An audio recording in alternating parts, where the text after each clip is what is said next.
नमस्कार। आज़ादी के अमृत महोत्सव में जवाहर नवोदय विद्यालय कुरुक्षेत्र आपका हार्दिक हार्दिक स्वागत करता है। मेरा गांव मेरी धरोहर, जो कि अपने आप में एक संपूर्ण शब्द है। इस प्रोजेक्ट के तहत आइए हम आपको अपने गांव और अपने शहर की सैर करवाते हैं। जवाहर नवोदय विद्यालय कुरुक्षेत्र गांव निवासी में स्थित है। सबसे पहले आपको गांव की कुछ विशेष पहलुओं से अवगत कराते हैं। गांव निवासी शहर से 5 किलोमीटर दूर एक बहुत सुंदर गांव है।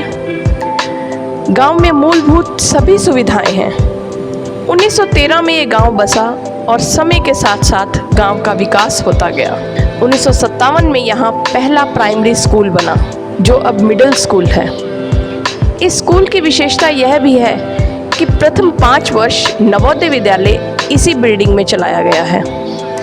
गांव में अब सभी मूलभूत सुविधाएं हैं जो धीरे धीरे आई, जैसे 1964 में गांव को बिजली मिली, 1980 में स्वच्छ पानी और 1992 में घरों में शौचालयों की व्यवस्था आरंभ हुई।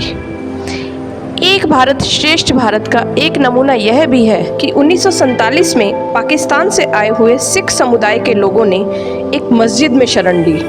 इस प्रकार धर्म जाति के भेदभाव से ऊपर उठकर यह एक खुशहाल गांव है। चलिए अब हम आपको धर्म नगरी कुरुक्षेत्र की सैर कराते हैं। हरियाणा का एक तीर्थ स्थल, एक ऐतिहासिक नगर जहां महाभारत की पौराणिक कथाएं और राजवंशों की ऐतिहासिक कहानियां गूंजती हैं। तो सबसे पहले चलते हैं ज्योतिसर। यह कुरुक्षेत्र का सबसे सम्मानित तीर्थ है, क्योंकि गीता ज्ञान की जन्मस्थली है। ये भगवान श्री कृष्ण ने अर्जुन को गीता का ज्ञान यहीं दिया था। यहाँ हर शाम एक खूबसूरत लाइट एंड साउंड शो चलता है, जो गीता ज्ञान की पूरी छवि को दर्शाता है। दूसरा पवित्र स्थान है ब्रह्म सरोवर। जैसा कि नाम से ही पता चलता है, ब्रह्मांड के निर्माता भगवान ब्रह्मा से जुड़ा हुआ है। ये स्थान सौर ग्रहण के दौरान सरोवर के पवित्र पानी में डुबकी लेना हजारों अश्वमेघ यज्ञों के प्रदर्शन की योग्यता के बराबर माना जाता है।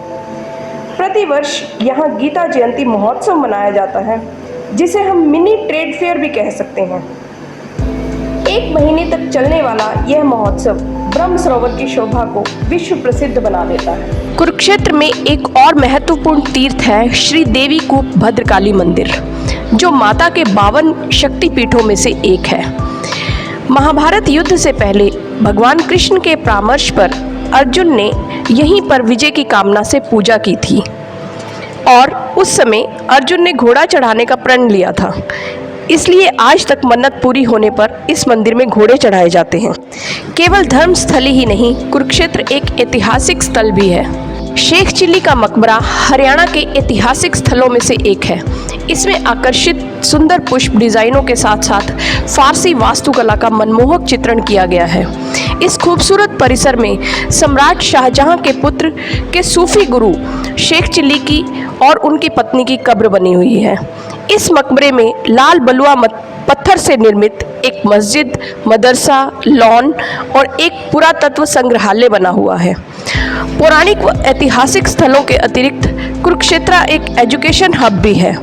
यहाँ NAAC accredited A+ grade Kurukshetra university है, जो कि अपने आप में एक कंप्लीट एजुकेशन हब है। यूनिवर्सिटी के साथ साथ ही NIT, national institute of design, Ayush university और ना जाने कितने ही एजुकेशनल सेंटर्स हैं। विज्ञान शिक्षा के क्षेत्र को बढ़ावा देते हुए संस्कृति मंत्रालय भारत सरकार द्वारा Kurukshetra panorama and science centre स्थापित किया गया है। साइंस सेंटर के साथ ही श्री कृष्ण संग्रहालय भी है, जिसका विषय श्री कृष्ण, कुरुक्षेत्र और महाभारत है। यह विश्व का एकमात्र ऐसा संग्रहालय है जिसमें श्री कृष्ण के विराट रूप के साथ महाभारत के हर बड़े क्षण को चित्रित किया गया है। कुरुक्षेत्र की विशेषताओं में भारत की पहली महिला अंतरिक्ष यात्री की याद में कल्पना चावला तारामंडल की स्थापना की गई है। तो आइए अंत में दिखाते हैं हरियाणा की संस्कृति का जीता जागता चित्रण करता हुआ एक संग्रहालय, धरोहर। इतनी खूबसूरत जगह जहां पूरी तरह 20वीं सदी के हरियाणा को दिखाया गया है। इसमें लाइवली स्टैचूज और खूबसूरत साज सज्जा द्वारा पुरानी यादों को धरोहर के रूप में संजोया गया है। तो ये था हमारा कुरुक्षेत्र, हमारी धरोहर। जहाँ सुकून मिलता है, जहाँ प्यार मिलता है। कैसे बयां करूं अपने गांव को, अपनी धरोहर को, जिसमें खुदा का दीदार मिलता है। धन्यवाद।